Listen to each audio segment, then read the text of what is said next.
بسم اللہ الرحمن الرحیم۔ السلام علیکم ورحمۃ اللہ وبرکاتہ۔ رابعہ بصری جو ہیں وہ ایک بہت بڑی اللہ کی موحد، اللہ کو پکارنے والی، اللہ کی عبادت کرنے والی نیک خاتون ہیں، گزری ہیں جنہوں نے اللہ کی عبادت کی ہے۔ اور آپ دیکھ سکتے ہیں جب وہ پیدا ہوئی ہیں تو ان سے پہلے 3 بیٹیاں تھیں، ان کے والد اسماعیل نام تھا ان کے والد کا، اور اس کے بعد پھر وہ جب وہ پیدا ہوئی ہیں تو ان کے گھر میں اتنا تیل بھی نہیں تھا کہ وہ ناف پہ لگائیں، اتنا اس وقت تیل نہیں تھا کہ وہ دیا جلائیں۔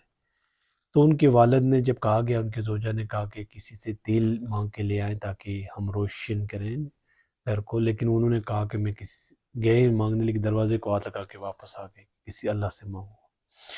تو کہنے کا مطلب یہ ہے کہ ہم صرف اللہ سے مانگیں اور محنت مزدوری مشقت سے کیسے ہم گزریں۔ حضرت رابعہ بصری جو ہیں پھر جب وہاں پہ قید سالی آتی ہے، وہاں پہ ایک طوفان، ایک الگ ہو جاتے ہیں، وہاں پہ ان کو ایک ان کی بہنیں الگ ہو جاتی ہیں، وہ الگ ہو جاتی ہیں، اور ان کو لونڈی بنایا جاتا ہے، ان کو جس نے جا کے 2 غلام بنا کے بیچ دیا غلام، تو وہ پھر جو خریدتا ہے بندہ تو وہ دیکھتا ہے کہ یہ مشقت لے رہا ہے، ان سے محنت کر رہا ہے، بڑی محنت و مشقت کے بعد ان کو پھر ایک دن دیکھتا ہے کہ وہ اللہ کی یاد میں لگی ہوئی ہیں، مصروف ہیں عبادت میں۔ وہاں پہ ان کو دیکھ کے تو اس نے احساس کیا کہ یہ ایک اللہ کی بندی ہے، نیک ہے، اللہ کی عبادت کر رہی ہے، تو مجھے اس کی خدمت کرنی چاہیے۔ تو پھر اس کو حضرت میرے رابعہ بصری کو انہوں نے آزاد کر دیا، اور اس کے بعد کہا کہ آپ یہیں پہ آپ عبادت کریں، یہیں پہ حجرے پہ اللہ کی یاد کریں، میں آپ کی خدمت کروں گا۔ تو اس کے بعد بھی وہاں رہی ہیں۔ اس کے بعد انہوں نے پھر جب بصرہ، عراق کا جو اس وقت تمدن، علم دنیا میں ایک بڑا مقام رکھتا تھا، تو اس کی طرف سفر کیا، قرآن حدیث کا انہوں نے علم حاصل کیا۔ وہ زیادہ بولتی نہیں تھیں، تو جب بھی بولتی تھی تو انہوں نے قرآن حفظ کیا، کتنی بڑی بات۔ اور قرآن کو جب بولتی تھی تو قرآن سے جواب دیتی تھی کہ یہ چیزیں اللہ کے کلام سے ہی میں آپ کو واپس جواب دے رہی ہوں۔ کم بولتی تھی تاکہ میرے جو الفاظ ہیں، میری جو گفتار ہے، میری جو بولنے کی استطاعت ہے، تو وہ صرف اچھی چیزیں ہی نوٹ ہوں، اچھی چیزیں ہوں، وہ بھی کلام اللہ میں۔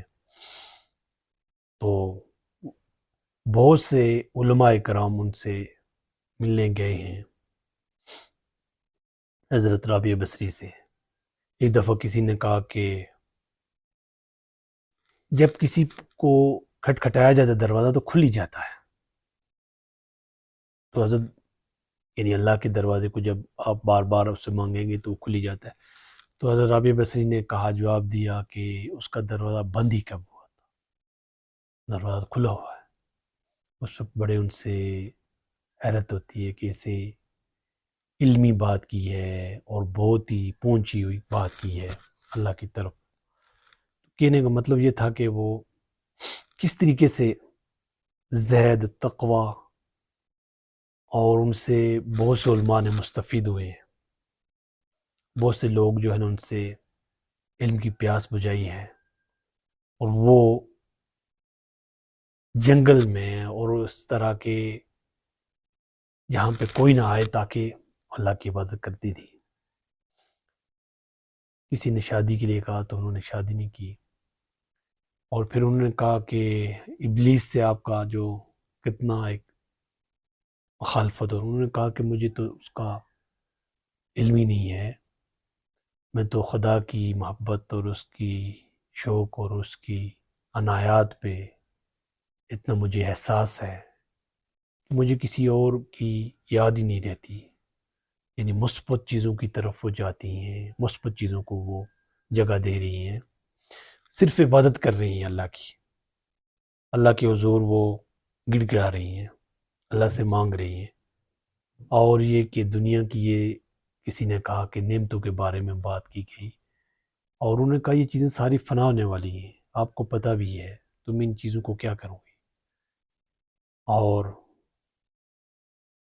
صرف اور صرف آخرت کے بارے میں وہ کوشش کرتی رہیں، علم حاصل کرتی رہیں، اور انہوں نے اپنے زندگی میں خدا خوفی، محب آخرت، اللہ اور رسول کے لیے جو کام کیا ہے. اور اس میں یہ ہمیں دیکھنا چاہیے رابعہ بصری جو ہیں کہ وہ اتنی مشکل راستوں سے گزری ہیں، اور جس گھر سے وہ تشریف لے کے گئی وہ بھی کتنا کچھ بھی نہیں تھا ان کے پاس دنیا کے لحاظ سے، لیکن انہوں نے اپنے علم، عمل اور زندگی کو ایک مینار، نور مینار کی طرف لے کے گئی ہیں. کس طریقے سے دنیا میں وہ اچھائی کا پیغام دے سکتی ہیں، اچھائی کا پیغام لے سکتی ہیں، کس طریقے سے وہ اللہ کے کلام کو پڑھ کے زندگی میں عمل کر سکتی ہیں. تو اس طریقے سے وہ کرتی رہی.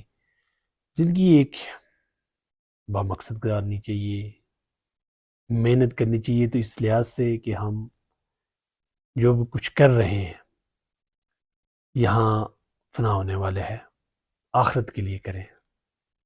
یہاں پہ جو کچھ بھی ہم کر رہے ہیں تو اس کا ملجا مآویٰ ہمارے آخرت ہونی چاہیے، اور کوشش کرنی چاہیے کہ ہم کس طریقے سے اس کی رضا حاصل کریں جس نے ہمیں پیدا کیا ہے.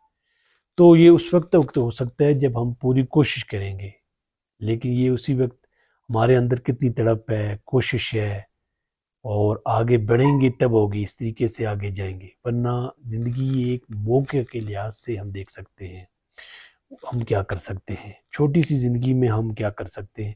ہمارے پاس اب موقع ہے، موقع کو غنیمت جانیں، جہاں پہ ہم ہیں کام کریں. اور رابعہ بصری کے جو زندگی سے ہمیں سبق ملتا ہے کہ ہم دنیا کی زندگی میں رہتے ہوئے اس آخرت کو یاد کریں، اور کس طریقے سے علم حاصل کریں، اور علم حاصل کر کے کس طریقے سے ہم لوگوں کو مستفید کر سکتے ہیں. اور مشکلات آئیں گی، تکلیف آئیں گی، تو ان سے ہم گھبرانا نہیں چاہیے، پریشان نہیں ہونا چاہیے، بلکہ اپنے پوری کوشش کے ساتھ کام کرنا چاہیے کہ ہم آگے جائیں گے. اور آگے جا سکتا ہے بندہ، کہیں بھی وہ رہے گا نہیں. تو اس چھوٹی سی زندگی کو آپ اس طریقے سے گزاریں گے تو موقع ہے، اور اس موقع کو ہم کس طریقے سے گزار سکتے ہیں کہ آگے بڑھیں، اور بہتری کی گنجائش موجود ہوتی ہے. کام کریں، کام کرنے کی غرض یہ ہو کہ وہ رب راضی ہو جائے. اللہ کی توفیق سے ممکن ہے. والسلام.